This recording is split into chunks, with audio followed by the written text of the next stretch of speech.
महाराष्ट्रात अनेक जिल्ह्यात पावसाचा जोर वाढला आहे। पुणे, सातारा, कोल्हापूर, नाशिकसह अनेक भागात पावसाची तुफान बॅटिंग सुरू आहे। आता अशात भारतीय हवामान विभागाने नवा अंदाज जारी केला आहे। यात पुढील काही तासात राज्यातील अनेक भागात मुसळधार पाऊस होण्याचा अंदाज आहे।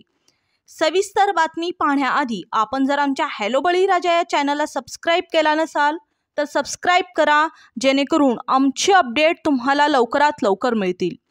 हवामान विभागाने दिलेल्या माहितीनुसार पुढील काही तासात कोकण आणि दक्षिण मध्य महाराष्ट्रातील जिल्ह्यांमध्ये तुरळक ठिकाणी मुसळधार ते अतिमुसळधार पावसाची शक्यता आहे।